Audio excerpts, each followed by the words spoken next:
बिस्मिल्लाहिर्रहमानिर्रहीम। अस्सलाम वालेकुम वरहमतुल्लाहि वबरकातुहू। उम्मीद है आप सब लोग खैरियत से होंगे। 11वीं क्लास फिजिक्स की न्यू बुक का चैप्टर नंबर 2 हमने स्टार्ट किया हुआ है। Topic number 2.7 momentum, impulse and law of conservation of momentum को हम डिस्कस करेंगे इस लेक्चर में। लेक्चर स्टार्ट करने से पहले अगर आप चैनल पर नए हैं तो चैनल को सब्सक्राइब लाजमी कर दें ताकि आने वाले लेक्चर आपको बर वक्त मिलते रहें। मोमेंटम का अगर हम फिजिकली मतलब देखें तो इसका मतलब ये होता है कि अगर कोई बॉडी किसी बॉडी के साथ कोलाइड करती है, टकराती है, तो वो उसको कितना डैमेज करती है वो डिपेंड करता है उसके मोमेंटम पे। फॉर एग्जांपल अगर एक कार आ रही है और वो बाइक के साथ टकराती है तो कार का मोमेंटम बाइक के मुकाबले में ज्यादा होगा, इसलिए कार ज्यादा डैमेज करेगी बाइक को, और जो बस है वो कार को ज्यादा डैमेज करेगी क्योंकि बस का मोमेंटम उससे ज्यादा होगा। तो मोमेंटम की जो डिफाइन है प्रॉपर वो हम यहाँ से इस फार्मूले से कर सकते हैं कि P इक्वल है एम वी के। P जो ना ये मोमेंटम को रिप्रेजेंट करेगा यहाँ पे, और M जो ना वो मैस है, और V जो ना वो वेलोसिटी है। P मोमेंटम आ गया, इसके अलावा M मैस और V जो ना वो हमारे पास है वेलोसिटी है। तो इसकी डिफाइन हम यहाँ से कर सकते हैं, the product of mass and velocity is called momentum. Product का मतलब मल्टीप्लिकेशन, यहाँ हासिल ज़रब जिसको हम कहते हैं, M और V आपस में मल्टीप्लाई करेंगे तो मोमेंटम आएगा। मोमेंटम यहाँ पे दो चीज़ों पे डिपेंड करता है, नंबर 1 मैस है और नंबर 2 है वेलोसिटी। दोनों का होना जरूरी है। जैसे हम एग्जांपल लेते हैं कि एक ट्रेन है लेकिन वो रेस्ट पे अब रुकी हुई है, तो उसका जो मोमेंटम है वो जीरो होगा क्योंकि उसकी वेलोसिटी जीरो होगी। तो अगर किसी बॉडी की वेलोसिटी जीरो होगी तो उसका मोमेंटम भी जीरो होगा। तो इसलिए मैस के साथ साथ वेलोसिटी का होना भी जरूरी है। तो ये तो इसकी डिफाइन होगी ना मोमेंटम की। तो याद रखिएगा मोमेंटम सिर्फ मूविंग बॉडी का होगा, वो ऑब्जेक्ट जो मूव करेंगे उन्हीं का मोमेंटम होगा। अब डिफाइन के बाद हम बात कर लेते हैं कि मोमेंटम का यूनिट क्या बनता है। तो यहाँ से चेक कर लें, मैस है, मैस यहाँ से मैस का ऐसा यूनिट निकाल लें वो किलोग्राम है, और वेलोसिटी का ऐसा यूनिट होता है मीटर पर सेकंड। तो मोमेंटम का यूनिट हमारे पास बन गया किलोग्राम मीटर पर सेकंड। ये लिखा हुआ है किलोग्राम मीटर पर सेकंड, ये मोमेंटम का ऐसा यूनिट है। उसके बाद अगर हम बात कर लेते हैं कि मोमेंटम कौन सी क्वांटिटी है, ये स्केलर है कि वेक्टर है। तो याद रखिएगा जब भी कोई वेक्टर मल्टीप्लाई करता है स्केलर के साथ या फिर डिवाइड होता है स्केलर के साथ, तो इसका आंसर जो है ना हमेशा वेक्टर आएगा। इसका आंसर हमेशा वेक्टर आएगा। तो यहाँ पे जो मैस है हमारे पास वो स्केलर क्वांटिटी है, और जो वेलोसिटी है वो हमारे पास वेक्टर क्वांटिटी है। तो इसलिए इनका जो प्रोडक्ट है वो भी एक वेक्टर आएगा, चूंकि स्केलर और वेक्टर मल्टीप्लाई कर रहे हैं तो आंसर में हमारे पास वेक्टर क्वांटिटी ही होगी। इसलिए जो मोमेंटम है हमारे पास वो एक वेक्टर क्वांटिटी है, ये याद रखिएगा।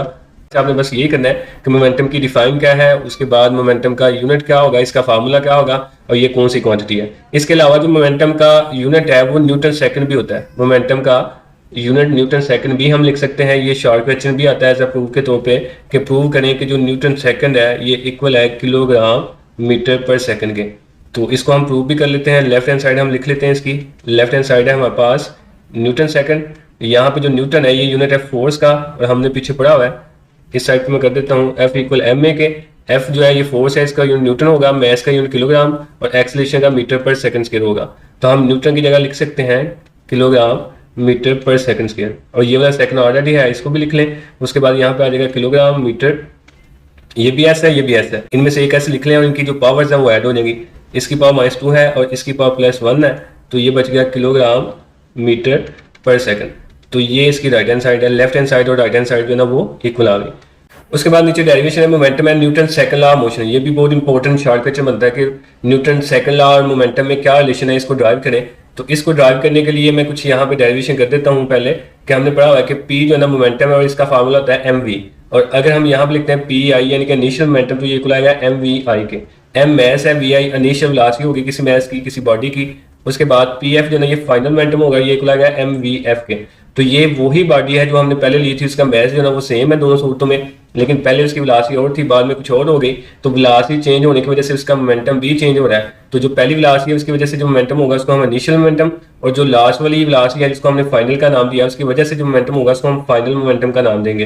तो अगर हम फाइनल में से इनिशियल को माइनस कर लें तो हमारे पास आ जाएगा चेंज इन मोमेंटम, इसको हम डेल पी से भी रिप्रेजेंट करते हैं। हमेशा याद रखिएगा जो चेंज निकलता है वो फाइनल में से इनिशियल को माइनस करके ही निकलता है। तो अब इससे हम डेरिवेशन करेंगे momentum and Newton second law of motion की। उसके लिए यहाँ पे मैं फार्मूला लिख देता हूँ कि हमें पता है कि F इक्वल होता है एम ए के, और A जो है यहाँ पे एक्सेलरेशन है, और एक्सेलरेशन का फार्मूला से यहाँ पे ये लिखा हुआ है कि A इक्वल है VF minus VI over T, यानी कि हमने एक्सेलरेशन का फार्मूला पढ़ा हुआ था, rate of change of velocity del V over del T। Del V जो है ये चेंज इन वेलोसिटी है, और इसको हम ऐसे लिख सकते हैं VF माइनस है VI, यानी कि फाइनल में से इनिशियल को माइनस कर देंगे तो ये आ जाएगा change in velocity over time जो है वो ऐसे ही आ गया। उसके बाद ये वैल्यू हम यहाँ पे पुट कर दें तो ये आ जाएगा F इक्वल m, और A की जगह हम लिख लेंगे इसकी वैल्यू है हमारे पास VF minus VI over T। मजीद जो है एफ ऐसे आएगा और ये अंदर मल्टीप्लाई करेगा तो ये बन गया M V F minus M V I over T. अब ये जो फार्मूला है इसको गौर से जरा आप देखें तो ये फार्मूला कुछ हम यूं पढ़ेंगे जैसे ये वाला फार्मूला ऊपर एक्सेलरेशन का एक वाला del V over del T. जब भी कोई चीज़ टाइम के साथ डिवाइड होती है इसको हम पढ़ते हैं द रेट ऑफ, अब जिसके साथ वो डिवाइड हो रही है, जैसे यहाँ पे चेंज इन वेलोसिटी है तो हम इसको पढ़ेंगे the rate of change in velocity. अब ऐसे ही नीचे जो ये वाला फार्मूला हमारे पास इसमें टाइम डिवाइड हो रहा है तो हम इसको पढ़ेंगे द रेट ऑफ, आगे चेंज किस में आएगा M V F minus M V I. M V F जो है ना ये बेसिकली फार्मूला है पी एफ का, ये ऊपर मैंने बताया हुआ है, ये देखिए लिखा हुआ है कि पी एफ इक्वल है एम वी एफ के माइनस एम वी आई जो है ये फार्मूला है पी आई का, यानी कि इनिशियल मोमेंटम का, नीचे आ गया टाइम तो ये आ गया चेंज इन मोमेंटम। तो हम इसको पढ़ेंगे the rate of change of momentum is equal to applied force. ये हमारे पास रिलेशन है between Newton second law and momentum. तो ये नीचे उसने इसका फार्मूला भी लिखा हुआ है डेरिवेशन करने के बाद, और नीचे यहाँ पे उसने इसकी डिफाइन भी की हुई है, ये आप चेक कर सकते हैं। The rate of change of momentum of a body is equal to applied force. तो बहुत ही आसान डेफिनेशन और डेरिवेशन है। उसके बाद जो नेक्स्ट हमारा सब टॉपिक है 2.7 का, वो है हमारे पास इम्पल्स। हम चेक कर लेते हैं जी इम्पल्स क्या है। इम्पल्स करने से पहले मैं आपको कुछ एग्जांपल दे दूं कि अगर आप सोचें कि जब भी हम किसी चीज़ को दीवार को पंच करते हैं, पंच मीन आपने मुक्का मारना है और विदाउट ग्लव्स मारना है तो आपको ज़्यादा दर्द होगा, लेकिन अगर आप ग्लव्स पहन के फिर जो ना पंच करेंगे तो आपको दर्द कम होगा। ऐसा क्यों होता है? या फिर इसके अलावा अगर हेलमेट पहन के बंदा बाइक चला रहा है, उसका एक्सीडेंट होता है, वो जमीन पे गिरता है, उसको चोट कम लगती है, और विदाउट हेलमेट चोट ज्यादा लगती है। ऐसा क्यों होता है? इसके अलावा सीट बेल्ट पहना है आपने तो इंजरी का जो खतरा है वो कम होता है, सीट बेल्ट नहीं पहना तो इंजरी का खतरा ज्यादा होता है। ऐसा क्यों होता है? इसके अलावा अगर आप एग्जाम्पल लें कि ऐसा बंदा जिसके सर पे बाल है उसको आप थप्पड़ मारे उसको दर्द कम होता है, और ऐसा बंदा जिसके सर पे बाल नहीं यानी कि वो गंजा है उसको आप थप्पड़ मारे तो उसको दर्द ज्यादा होगा। ऐसा क्यों होता है? इसके अलावा बहुत सारी एग्जांपल्स हैं इसकी, लेकिन ये 2-3 एग्जांपल्स हैं। और एग्जांपल आपके साथ मैं शेयर करता हूँ, इसमें उसने दी भी हुआ है कि अगर आप किक करते हैं फुटबॉल को तो आपको दर्द कम होता है, वही किक आप जो ना वो स्टोन को ईंट को करें तो आपको दर्द जो ना वो ज्यादा होगा। ऐसा क्यों होता है? इन सारे क्वेश्चंस के पीछे की जो साइंस है वो है हमारे पास इम्पल्स। तो इम्पल्स बहुत इंपॉर्टेंट टॉपिक है, इसको भी लाजमी आपने अच्छी तरह जो ना वो समझना है इम्पल्स क्या होती है। तो सबसे पहले हम इसकी डेरिवेशन कर लेते हैं जी इम्पल्स क्या है। तो हमने ऊपर फार्मूला पढ़ा हुआ है, एफ इक्वल है M V F minus M V I over T. ये टी जो ना ये टाइम है जो आके मल्टीप्लाई करेगा फोर्स के साथ, तो ये कुछ यूं बन जाएगा एफ इंटू टी, और इधर बच गया M V F minus M V I. तो ये हमारे पास एफ इंटू टी इक्वल है M V F minus M V I. ये कुछ फार्मूला यूं बन गया। मजीद जो है ना वो याद रखिएगा जो ना वो इक्वल है एफ इंटू टी के।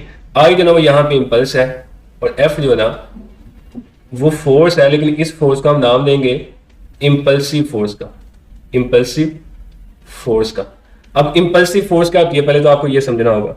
इम्पल्सिव फोर्स आप याद रखिएगा ऐसी फोर्स होती है जो किसी बॉडी पे लगती है for very short interval of time. ऐसी फोर्स को हम नाम देते हैं इम्पल्सिव फोर्स का। फॉर एग्जांपल जैसे बैट को बाल लगता है आके तो बहुत शॉर्ट टाइम के लिए लगता है, लेकिन बहुत ज्यादा फोर्स उस बाल पे लगती है, इसको हम नाम देंगे इम्पल्सिव फोर्स का। ये फोर्स बहुत ज्यादा होती है लेकिन शॉर्ट टाइम के लिए लगती है। ऐसे ही कोई एक्सीडेंट होता है, कोलिजन होती है तो वो एकदम होती है बहुत कम टाइम में, लेकिन उसके मुकाबले में जो डैमेज होता है, जो लॉस होता है, जो ब्लास्ट होता है वो ज्यादा होता है। तो ऐसी फोर्सेस को हम नाम देंगे इम्पल्सिव फोर्स का। तो इम्पल्सिव फोर्स करने के बाद इसकी जो डिफाइन है वो आप यहाँ से कुछ यूं कर सकते हैं, इम्पल्स जो है वो इक्वल है the product of impulsive force, force नहीं आपने कहना, आप यहाँ से डिफाइन करेंगे the product of impulsive force and time is called impulse. अगर आप ये डिफाइन करते हैं the product of force and time तो फिर ये गलत होगा इम्पल्स की डिफाइन को ऐसे करना। इसके अलावा आप इसकी डिफाइन और भी कर सकते हैं, वो ये है कि पहले आप इम्पल्सिव फोर्स को डिफाइन करें when a large force act on a body for very short interval of time then the product of force and time is called impulse. आप ये भी डिफाइन कर सकते हैं, लेकिन अगर आप इस डिफाइन को थोड़ा कंप्रेस कर दें, आप बजाय इसके कि इम्पल्सिव फोर्स की डिफाइन करें आप यहाँ पे ये कर दें the product of impulsive force and time is called impulse, तो ये डिफाइन भी आपकी बिल्कुल एक्यूरेट है। तो ये डिफाइन करने के बाद अगर हम इसके यूनिट की बात करें तो यहाँ पे चेक कर लेना, फोर्स का जो यूनिट है वो हमारे पास न्यूटन है, और जो टाइम है इसका यूनिट जो ना वो सेकंड है, तो इसका यूनिट बन जाएगा न्यूटन सेकंड। इम्पल्स का जो ऐसा यूनिट है हमारे पास वो आएगा न्यूटन सेकंड। इसके अलावा अगर आपसे कोई बंदा ये पूछता बताएं ये इम्पल्स जो लिखा हुआ है यहाँ पे एफ इंटू टी, तो ये जो फोर्स और टाइम के दरमियान में प्रोडक्ट है, क्या ये क्रॉस प्रोडक्ट है, डॉट प्रोडक्ट है, ये कौन सा प्रोडक्ट है? अब देखने में तो हम ये कहेंगे ये क्रॉस प्रोडक्ट है, जो कि गलत है। याद रखिएगा क्रॉस प्रोडक्ट या डॉट प्रोडक्ट हमेशा दो वेक्टर्स में होता है। तो यहाँ पे फोर्स जो ना वो वेक्टर है लेकिन टाइम जो ना वो स्केलर है, इसलिए इनके दरमियान में जो प्रोडक्ट है वो नॉर्मल प्रोडक्ट है। इसको बस आप प्रोडक्ट कहेंगे, इसको डॉट या क्रॉस का नाम देने की जरूरत नहीं। क्रॉस या डॉट प्रोडक्ट हमेशा दो वेक्टर्स के दरमियान में होता है। अगली बात, क्या इम्पल्स स्केलर क्वांटिटी है या फिर ये वेक्टर क्वांटिटी है? अब देखें यहाँ पे फिर वही फोर्स एक वेक्टर है, टाइम एक स्केलर है, तो वेक्टर स्केलर के साथ मल्टीप्लाई करिए तो आंसर में भी आपको वेक्टर ही मिलेगा। इसका मतलब जो इंपल्स है वो हमारे पास वेक्टर क्वांटिटी है, तो इसका यूनिट भी हो गया, ये कौन सी क्वांटिटी है वो भी हो गया। इसके अलावा मजीद हम इसको यहाँ से डिफाइन ऐसे भी कर सकते हैं, ये जैसे उसने लिखा हुआ है F into T equal M V F minus M V I के ऊपर मैंने लिखा हुआ है एफ इंटू टी जो ना इसको हमने लिखा है आई, यानी कि इम्पल्स, तो इसकी जगह अगर हम आई लिख लें इम्पल्स तो बाकी हमारे पास यहाँ पे आ जाएगा M V F minus M V I, यानी कि एफ इंटू टी की जगह हमने आई इम्पल्स लिख दिया। तो यहाँ से एक और हम इसकी डिफाइन कर सकते हैं, ये M V F minus M V I जो ना ये चेंज इन मोमेंटम है, द रेट ऑफ चेंज नहीं पढ़ेंगे, द रेट ऑफ चेंज तब आएगा जब टाइम के साथ इसको हम डिवाइड करेंगे। तो यहाँ पे इसको हम पढ़ेंगे द चेंज इन मोमेंटम, या इसको आप ऐसे भी पढ़ सकते हैं the instantaneous change in momentum is also called impulse, इसको भी हम इम्पल्स का नाम दे सकते हैं।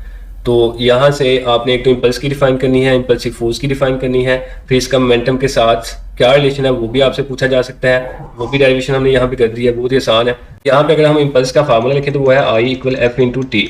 तो यहाँ पे देखें फोर्स और टाइम का आपस में इनवर्स रिलेशन है। अब ऊपर मैंने जो बातें की थी कि जिस बंदे ने हेलमेट पहना है उसको चोट कम लगेगा, जिससे नहीं पहना है उसको चोट ज्यादा लगेगी, और जो बंदा जो ना वो पंच करता है विदाउट ग्लव्स उसको भी चोट ज्यादा लगती है, जो विद ग्लव्स करेगा उसको चोट कम लगेगी। ऐसा क्यों होता है? या आप जो ना वो किक करें फुटबॉल को आपको दर्द कम होगा, लेकिन आप स्टोन को करें तो आपको दर्द ज्यादा होगा, ऐसा क्यों होता है? उसकी वजह ये है कि जब टाइम ऑफ प्लेइंग बढ़ेगा तो फोर्स कम हो जाएगी। जिस बंदे ने हेलमेट पहना हुआ है तो उसका जो सर है वो डायरेक्ट जमीन को जाके नहीं लगेगा, हेलमेट जो है ना वो सेंटर में आ जाएगा, तो सर जो है ना उसका पहले उसको लगेगा हेलमेट को, फिर जो हेलमेट है वो जमीन को लगेगा, तो टाइम ऑफ क्लिंग बढ़ जाएगा, फोर्स कम होगी तो उसको दर्द जो है ना वो कम होगा। लेकिन इसके अलावा जिस बंदे ने हेलमेट नहीं पहना हुआ, अब उसका जो डायरेक्ट सर है वो जाकर जमीन को लगेगा, टाइम ऑफ क्लिंग कम होगा, टाइम ऑफ क्लिंग कम होगा तो फोर्स उसको ज्यादा लगेगी, यानी कि चोट उसको ज्यादा लगेगी। ऐसे जिस बंदे ने ग्लव्स पहने हुए हैं जब वो पंच करता है दीवार को तो उसको जो दर्द है वो कम होता है, चूंकि दीवार और उसके हाथों के दरमियान में ग्लव्स आ जाते हैं। लेकिन अगर विदाउट ग्लव्स वो पंच करता है तो डायरेक्ट उसके जो हाथ हैं वो जाके दीवार को लगेंगे, तो टाइम ऑफ क्लीन बिल्कुल कम होगा और जो फोर्स है वो ज्यादा लगेगी। अगर आप की करते हैं फुटबॉल को, यहाँ पे उसने टाइम ऑफ क्लीन बताया हुआ है, तो टाइम ऑफ क्लीन लगता है 1 और 10 सेकंड। 1 और 10 सेकंड जो ना ये ज्यादा टाइम है एज कम्पेयर टू अगर आप की करते हैं किसी स्टोन को, ब्रिक को, यानी कि ईंट को, तो यहाँ पे टाइम लगेगा 1 और 100। 1 और 100 जो ना ये बहुत बहुत कम टाइम है। तो 1 और 100 कम टाइम है, यानी कि टाइम लेस है। अगर टाइम यहाँ पे कम होता है तो फोर्स यहाँ पे ज्यादा होगी, तो आपके पाँव को फोर्स ज्यादा लगेगी, आपको दर्द होगा। लेकिन अगर आप फुटबॉल को किक करते हैं वहां पे टाइम जो ना वो ज्यादा लगेगा, टाइम ज्यादा लगेगा तो फोर्स कम लगेगी, इसलिए आपको दर्द भी कम होगा। Which hurt you in the above situation, इनमें से कौन सा ज्यादा आपको हर्ट करेगा?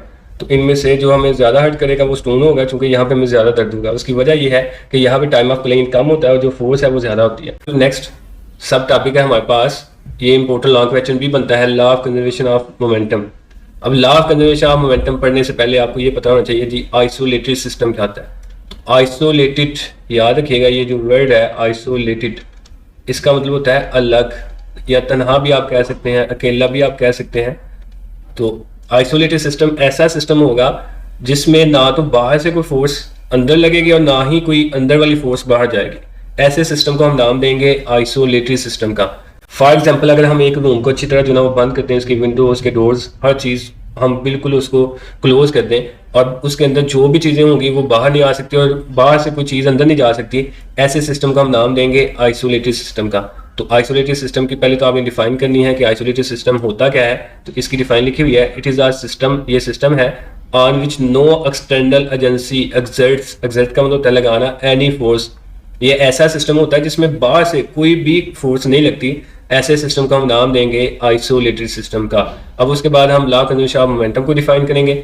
Law conservation of momentum define करने से पहले याद रखिएगा जहां पे भी लफ्ज कंजर्वेशन आएगा इसका मतलब होगा कांस्टेंट। अब कांस्टेंट कौन सी चीज होगी जिसका ये लॉ है, जैसे यहाँ पे लिखा है law of conservation of momentum, तो हम कहेंगे टोटल मोमेंटम जो है ना वो कांस्टेंट रहेगा। अगर law of conservation of energy होता है तो टोटल एनर्जी कांस्टेंट रहेगी। अगर law of conservation of mass होता है तो टोटल मैस कांस्टेंट रहेगा। अगर law of conservation of charge होता है तो टोटल चार्ज कांस्टेंट रहेंगे। तो मतलब ये है जिस चीज का लॉ है वो तमाम चीजें आपके पास कांस्टेंट होंगी। अब यहाँ पे इसकी डेरिवेशन उसने की हुई है, इसको एक्सप्लेन किया हुआ है। तो हम सबसे पहले यहाँ पे लेट करेंगे, हमारे पास एक मैस m1 है और उसकी जो वेलोसिटी है वो v1 है, और एक मैस m2 है उसकी जो वेलोसिटी है वो हमारे पास v2 है। ये आपको सारा नजर आ रहा है। अब ये जो दोनों मैसेज हैं ये सेम डायरेक्शन में मूव कर रहे हैं, यानी कि जिधर को m1 मूव कर रहा है m2 भी उधर को ही मूव कर रहा है। इनमें से एक जो मैस m1 वो पीछे है और m2 जो ना वो आगे है, दोनों एक ही डायरेक्शन में जा रहे हैं। लेकिन यहाँ पे आपने याद रखना है जो v1 है वो ग्रेटर है v2 से, यानी कि m1 की जो वेलोसिटी है, जो स्पीड है वो M2 से ज़्यादा है। फिर एक वक्त आएगा कि जो M1 है वो M2 को पकड़ लेगा, यानी कि उसके साथ टकराएगा, कोलाइड करेगा। तो जब वो कोलाइड करेंगे तो वो दोनों एक दूसरे पे फोर्सेस लगाएंगे। फोर्सेस ऐसे लगाएंगे कि जो M1 है वो M2 पे फोर्स लगाएगा इधर को, और जो M2 है वो M1 पे फोर्स लगाएगा इधर को। अब ये दोनों एक दूसरे पे फोर्सेस लगाएंगे equal in magnitude but opposite direction. दोनों का हमने डिफरेंट नाम दे दिया, यानी कि M2 जो फोर्स लगा रहे हैं M1 पे वो F प्राइम होगी, और जो M1 फोर्स लगाएगा M2 पे वो हमारे पास है F होगी। अब ये दोनों फोर्सेज आपस में इक्वल है लेकिन ऑपोजिट डायरेक्शन में है, तो according to Newton third law हम यहाँ पे लिख सकते हैं F इक्वल है F प्राइम के, लेकिन साथ नेगेटिव साइन आएगा। तो फिजिक्स में मैं पहले बता चुका हूँ, जहां पे भी ऑपोजिट डायरेक्शन होगी या फिर नेगेटिव साइन होगा, इसका मतलब क्या होगा, ऑपोजिट डायरेक्शन। ये याद रखिएगा, यहाँ पे दोनों फोर्सेज इक्वल हैं लेकिन ऑपोजिट डायरेक्शन में है, इसलिए ये दोनों इक्वल होंगी, लेकिन इनमें से किसी एक के साथ हम नेगेटिव साइन लगा देंगे। उसके बाद जब ये दोनों आपस में टकराई, अब टकराने के बाद जाहिर सी बात है इनकी जो वेलोसिटीज है, इनकी जो स्पीड है वो चेंज होगी। पहले वाले की स्पीड ज़्यादा है, टकराने के बाद पहले वाले की स्पीड पहले से हो सकता है कम हो जाए और दूसरे की स्पीड जो है वो ज़्यादा हो जाए, तो इनकी जो वेलोसिटीज है वो चेंज हो जाएगी। तो बिफोर कोलिजन इनकी जो वेलोसिटी है उसको हमने नाम दिया था v1, और आफ्टर कोलिजन यानी कि टकराने के बाद जो वेलोसिटीज होंगी, यहाँ पे हम लिख देते हैं आफ्टर कोलिजन। तो टकराने के बाद इनकी जो वेलोसिटीज है वो चेंज हो गई, तो जो m1 की वेलोसिटी होगी उसको हम नाम दे देंगे v1 प्राइम का, और m2 की जो वेलोसिटी है उसको हम नाम देंगे v2 प्राइम का। यानी कि बस इतना सा चेंज किया है कि पहले v1 थी, v1 से वो बन गई v1 प्राइम टकराने के बाद, और v2 जो है वो टकराने से पहले है m2 की, और टकराने के बाद वो बन गई v2 प्राइम। जब इनकी वेलोसिटी चेंज होगी तो फिर जाहिर सी बात है यहाँ पे मोमेंटम भी चेंज होगा, क्योंकि मोमेंटम का तल्लक है मैस और वेलोसिटी के साथ। मैसेज तो सेम है लेकिन वेलोसिटी इनकी चेंज होगी। जब वेलोसिटी चेंज होगी तो फिर इनका जो मोमेंटम है वो भी चेंज होगा, तो इनमें चेंज इन मोमेंटम भी आएगा, क्योंकि ये दोनों एक दूसरे पे फोर्स लगा रही हैं और ऑपोजिट डायरेक्शन में लगा रही हैं। अब चेंज इन मोमेंटम का फार्मूला हम पढ़ चुके हैं, वो है हमारे पास F equal mvf minus mvi over T, यानी कि final momentum minus initial momentum. अब फाइनल मोमेंटम मैंने पीछे बताया है आपको, उसका हम ऐसे लिखते हैं। अब फाइनल मोमेंटम जो है ये मैंने आपको बताया था Pf इक्वल है mvf के। अब यहाँ पे हमारे पास दो तरह का फाइनल मोमेंटम आएगा, एक m1 का और एक जो है m2 का। m1 का जो फाइनल मोमेंटम है उसको हम लिखेंगे m1, और जो फाइनल वेलोसिटी होगी m1 की वो होगी हमारे पास v1 प्राइम, टकराने के बाद वाली, टकराने से पहले वाली हमने ली हुई है v1। ऐसे ही इनिशियल वेलोसिटी हमारे पास जो इसकी होगी उसका हमने mvi लिखा था, और यहाँ पे हम लिखेंगे m1 v1, चूंकि यहाँ पे हम m1 का मैस m1 ही ले रहे हैं और इनिशियल वेलोसिटी जो है हमारे पास है v1 होगी। अगर हम m2 की बात करेंगे तो m1 की जगह m2 आ जाएगा, यानी कि उसको हम कुछ ऐसे लिख लेंगे, और v1 प्राइम की जगह आ जाएगा v2 प्राइम। ऐसे ही यहाँ पे आ जाएगा m2 v2। तो ये हमारे पास कुछ यूं वेलोसिटीज में चेंज आएगा और मोमेंटम में भी चेंज आएगा। पहले हम चेंज इन मोमेंटम निकालेंगे m1 का, फिर हम निकालेंगे m2 का। अब यहाँ पे m1 पे जो फोर्स लगा रहे हैं m2 वो F होगी, और इसमें जो चेंज इन मोमेंटम का फार्मूला वो कुछ यूं हम लिख लेंगे, F इक्वल आएगा m1, चूंकि चेंज इन मोमेंटम निकाला है m1 में, और फाइनल वेलोसिटी इसकी है v1 prime minus m1, initial velocity इसकी v1 प्राइम, और नीचे हमारे पास आ जाएगा टाइम, इसको हम कुछ यूं लिख लेंगे। और ये जो t टाइम है ये उधर जाके मल्टीप्लाई करेगा, तो ये कुछ फार्मूला हमारे पास यूं बन जाएगा, ये चेक करें जरा, टाइम इधर आके मल्टीप्लाई हो रहा है तो इधर बच गया m1 v1 prime minus m1 v1। Similarly हम ऐसे करेंगे m2 में, जब हम m2 पे करेंगे तो m2 पे जो फोर्स लग रही है वो f प्राइम लग रही है, तो इस फार्मूले को हम कुछ यूं लिख लेंगे f प्राइम, उसके बाद m2 v2 prime minus m2 v2 over t। यहाँ पे जो t है वो इधर आके मल्टीप्लाई कर लेगा, तो हम इस फार्मूले को कुछ यूं यहाँ पे लिख देंगे, f प्राइम यहाँ पे ऐसे आएगा, t यहाँ पे आगे मल्टीप्लाई हो रहा है, और यहाँ बच गया m2 v2 prime minus m2 v2। अब ऊपर जो चेंज इन मोमेंटम है इसको हम नाम दे देंगे इक्वेशन नंबर 1 का, इसको हम नाम दे देंगे इक्वेशन नंबर 2 का। उसके बाद इन दोनों इक्वेशंस को हम ऐड कर लेंगे, इक्वेशन नंबर 1 और इक्वेशन नंबर 2 को। तो जब इन दोनों को ऐड करेंगे वही पुराना तरीका है कि लेफ्ट वाली साइड को लेफ्ट वाली में, तो इसको ना मैं यहाँ ऊपर कर देता हूँ क्योंकि नीचे जगह कम है। तो यहाँ पहली की जो लेफ्ट वाली है वो है हमारे पास f इंटू टी, प्लस दूसरी की जो लेफ्ट वाली है हमारे पास वो है f prime into T, equal की साइड पे पहली की राइट वाली वो है हमारे पास m1 v1 prime minus m1 v1, centre में प्लस आएगा चूंकि हम ऐड कर रहे हैं दोनों को। उसके बाद दूसरे की जो राइट वाली हमारे पास वो है m2 v2 prime minus m2 v2, ये सेंटर में प्लस है। तो ये कुछ ऐसे हमारे पास फार्मूला बन गया। अब इसमें से मजीद यहाँ से अगर आप देखें तो t इधर भी है इधर भी है, तो यहाँ से t कॉमन आ गया, बाकी बच गया f plus f prime into T जो ना वो कॉमन आ गया, बाकी यहाँ पे सेम राइट साइड ऐसे आ गया m1 v1 prime minus m1 v1 plus m2 v2 prime minus m2 v2। नीचे से सेम इसको यहाँ पे लिखा हुआ है, ये चेक कर लें आप। तो यहाँ पे जो t है वो कॉमन है, प्लस एफ प्राइम जो वैसे आ गया। अब ऊपर मैं आपको बता के आया हूँ कि ये दोनों फोर्सेज एफ और एफ प्राइम एक दूसरे पे लग रही हैं, लेकिन मैग्नीट्यूड में सेम है, लेकिन ऑपोजिट डायरेक्शन में लग रही हैं। तो इसलिए यहाँ पे हम लिखेंगे जो एफ है वो इक्वल है माइनस एफ प्राइम के, या एफ प्राइम इक्वल है माइनस एफ के, यानी कि दोनों में से किसी एक को आपने माइनस एफ के इक्वल लिखना है। तो अगर हम ये माइनस एफ इधर ले आए, यानी कि यहाँ पे उसने लिखा हुआ है प्राइम इक्वल है माइनस एफ के, तो ये माइनस का एफ इधर आके प्लस का हो जाएगा, इधर जो ना वो बच गया जीरो, यानी कि इन दोनों का जो सम होगा फिर वो जीरो के इक्वल आएगा। तो यहाँ पे अगर हम जीरो पुट करते हैं प्लस एफ प्राइम की जगह, तो यहाँ पे जीरो आ गया। जब ये जीरो टी के साथ मल्टीप्लाई करेगा तो ये सारी लेफ्ट हैंड साइड हमारे पास जीरो बन गए। उसके बाद बच गया m1 v1 prime minus m1 v1 plus m2 v2 prime minus m2 v2। उसके बाद हमने करना क्या है कि जो बिफोर क्लेन वाला मोमेंटम है उसको हम एक तरफ और आफ्टर क्लेन वाले को एक तरफ लिख लेंगे। अब हमें कैसे पता चलेगा बिफोर क्लेन वाला कौन सा है? तो याद रखिएगा जिनके ऊपर प्राइम नहीं, ऊपर मैं बता चुका हूँ कि जो वेलोसिटीज बिफोर क्लेन होगी वो विदाउट प्राइम होगी। ये डायग्राम में हमने लिखा हुआ है, यहाँ पे आप चेक कर लें, ये देखें v1 और v2, ये जो ना विदाउट प्राइम है और ये बिफोर क्लेन है। लेकिन जैसे ही क्लेन होती है उसके बाद जो वेलोसिटीज है वो प्राइम के साथ आ गई टकराने के बाद, तो इसलिए टकराने से पहले वाला जो मोमेंटम होगा वो विदाउट प्राइम होगा और टकराने के बाद वाला जो मोमेंटम होगा वो प्राइम के साथ होगा। तो बिफोर क्लेन एक तो ये वाला मोमेंटम है हमारे पास माइनस m1 v1, और दूसरा जो ना ये हमारे पास मोमेंटम है माइनस m2 v2। ये दोनों माइनस के इनको लेफ्ट साइड पे ले जाए तो ये माइनस का इधर आके प्लस का और दूसरा भी माइनस का इधर आके प्लस का। बाकी ये m1 v1 प्राइम प्लस का पहले ही था, ये भी प्लस का m2 v2 प्राइम ये यहाँ पे ऐसे बच गया। अब ये हमारे पास मोमेंटम आ गया बिफोर क्लेन, और जो दूसरा मोमेंटम है वो है आफ्टर क्लेन।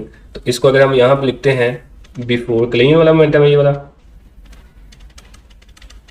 ये इक्वल आ रहा है आफ्टर क्लेन के। तो यहाँ से फिर हम डिफाइन कर सकते हैं the total momentum before collision is equal to total momentum after collision, या फिर इनिशियल मोमेंटम और फाइनल मोमेंटम का भी आप इसको नाम दे सकते हैं, नीचे जो उसने कहा है, which means the total initial momentum of the system before collision is equal to the total final momentum of the system after collision. Initial वो मोमेंटम है जो टकराने से पहले है और फाइनल वो है जो टकराने के बाद है, यानी कि ये टोटल इक्वल आ रहा है आपस में। उसके बाद कहते हैं the total change in momentum of the system of the isolated system two bars system is zero. तो ये भी देखें टोटल जो है ना before collision and after collision, ऊपर ये देखें ये किसके इक्वल आ रहा है? जब दोनों का हम सम करें टकराने से पहले और टकराने के बाद का तो वो जीरो आ रहा है। और लेकिन अगर हम जो टकराने से पहले है उसको एक तरफ कर लें और टकराने के बाद वाला एक तरफ कर लें तो वो दोनों आपस में इक्वल आ रहे हैं। लेकिन बात हो रही है टोटल की। इंडिविजुअल चेंज देख रहे हैं तो इंडिविजुअल चेंजेस में आ सकता है, लेकिन total momentum before collision and after collision जो ना वो सेम रहेगा। इसको मैं एक एग्जांपल से भी यहाँ पे प्रूव कर देता हूँ कि इमेजिन करें कि शुरू में हमारे पास जो मास m1 है वो है 10 kg और जो m2 है वो भी हमारे पास 10 kg है।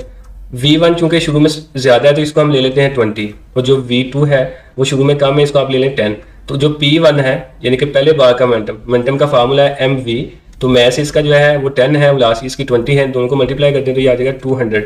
और जो p2 है दूसरे बार का मोमेंटम, इसका मैस m2 है, वेलोसिटी इसकी v1 है, तो इन दोनों को मल्टीप्लाई करें इसका आ गया 100 मोमेंटम। अब इन दोनों मोमेंटम को आप ऐड कर लें तो इनिशियल मोमेंटम टकराने से पहले, तो इनिशियल मोमेंटम टकराने से पहले p1 प्लस p2 एक 200 है और दूसरा हमारे पास 100 है, वो आ जाएगा 300।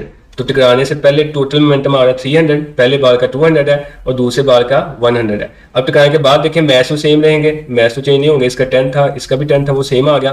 टकराने के बाद पहले की वेलोसिटी कम हो जाएगी, इसको हम 10 कंसीडर कर लेते हैं, और दूसरे की वेलोसिटी ज्यादा हो जाएगी, इसको हम 20 कंसीडर कर लेते हैं। अब टकराने के बाद जो पहला बाल है इसका मोमेंटम हमारे पास आएगा, मैस इंटू वेलोसिटी मल्टीप्लाई करेंगे ना, तो पहले का मैस 10 है, वेलोसिटी जो ना वो 10 है तो ये आ गया 100, और दूसरे का मोमेंटम जो ना हमारे पास वो आ जाएगा 200। टोटल मोमेंटम अब यहाँ पे देखें आप आफ्टर क्लेन तो वो यहाँ पे भी 300 ही आएगा।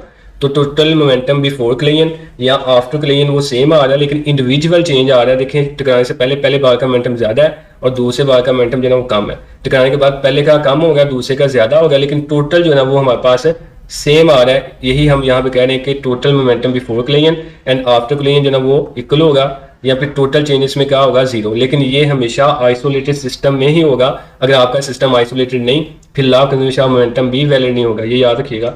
टोटल लीनियर मोमेंटम, लीनियर इसलिए कह रहा है कि ये दोनों बार स्ट्रेट मूव कर रहे हैं, सर्कुलर मोशन नहीं कर रहे, तो ऐसी मोशन को हम लीनियर मोशन का नाम देते हैं। तो इसका जो मोमेंटम होगा वो लीनियर मोमेंटम होगा, the total linear momentum of an isolated system remains constant. तो ये बहुत ही इंपॉर्टेंट लॉन्ग क्वेश्चन है, अलग एग्जांपल्स भी हैं जिनको हम लास्ट पे डिस्कस करेंगे। तो यहाँ तक अगर आपका कोई भी सवाल हो तो कमेंट में लाजमी पूछिएगा।